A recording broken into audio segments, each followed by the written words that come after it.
नमस्कार शेतकरी मित्रांनो, पार्थ ॲग्रो सर्व्हिसेस या यूट्यूब चॅनलमध्ये तुमचं सहर्ष स्वागत करतो. मित्रांनो, पार्थ ॲग्रो सर्व्हिसेस या डीलरशिपमध्ये मी प्रथमेश जाधव आणि माझ्यासोबत आहेत रुपेश वनगुले सर. नमस्कार. आम्ही दोघे दापोलीमध्ये काम करत आहोत. अजून आमची बरीचशी टीम काम करत आहे. शेतकऱ्याच्या शेताच्या बांधावरती जाऊन आपण सेंद्रिय शेती कशी करता येईल याचा भर देऊन आपण त्या शेतकऱ्यांना ह्याचं मार्गदर्शन करतो. आणि आज आम्ही आलो आहोत देहेण या गावी शांताराम तांबे यांच्या शेतामध्ये. आपल्या सेंद्रिय शेती या माध्यमातून त्यांनी शेती करण्याचा उपक्रम हाती घेतला आहे आणि त्यांच्या काही झाडांना आपण ही ट्रीटमेंट देणार आहोत. तर त्या माध्यमातून आपण त्यांच्या शेतावरती आलो आहोत आणि आपण त्यांना जे आपलं औषध आहे, जो बेसल डोस आहे झाडांचा, तो कसा देतात याबद्दल मार्गदर्शन करणार आहोत. जमिनीची सुपीकता वाढवण्यासाठी आपण बेसल डोस हा जमिनीमध्ये देतो. सुरुवातीला तो भूवस्त्र सुपर आणि ग्रो मॅजिक असे दोन एकत्र करून, जसं आता आपण हे भूवस्त्र सुपर टाकला, त्यानंतर आपण ग्रो मॅजिक ॲडव्हान्स आपण त्यामध्ये मिक्स करणार आहोत आणि 2 भूवस्त्र सुपरमध्ये 1 ग्रो मॅजिक ॲडव्हान्स असं आपण वापरणार आहोत. याचा फायदा असा होतो की आपण हे झाडामध्ये जमिनीमध्ये देतो, झाडांच्या बाजूला आपण रिंगण करून हे आपण देतो.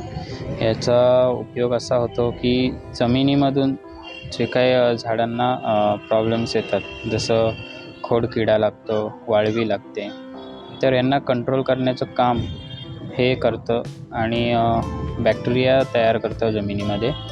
त्यामुळे गांडुळांची संख्या वाढते आणि याचा फायदा झाडाला होतो.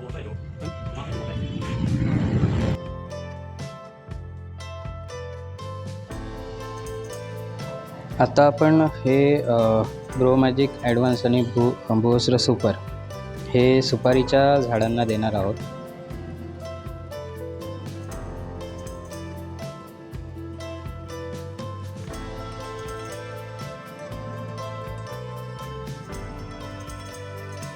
तर सुपारीला हे कसं द्यायचं, तर अशा पद्धतीने रिंगण करायचं. याच्यापेक्षा थोडं मोठं रिंगण केलं तरी चालेल. त्यामध्ये हे छोटं झाड असल्यामुळे ह्याच्यामध्ये 50 ग्रॅम, आणि जर एक झाड 10-12 वर्षाचं असेल तर 100 ग्रॅम आपल्याला हे मिश्रण द्यायचं आहे आणि त्याच्यावरती माती ओढून घ्यायची.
तर सेम ह्याच पद्धतीने 40 काजूंनासुद्धा आपण बेसल डोस दिलेला आहे आणि याचा लवकरात लवकर व्हिडिओ तुम्हाला पाहायला मिळणार आहे की काजूंची कशी ग्रोथ झाली आहे, याचा रिझल्ट कसा मिळाला आहे.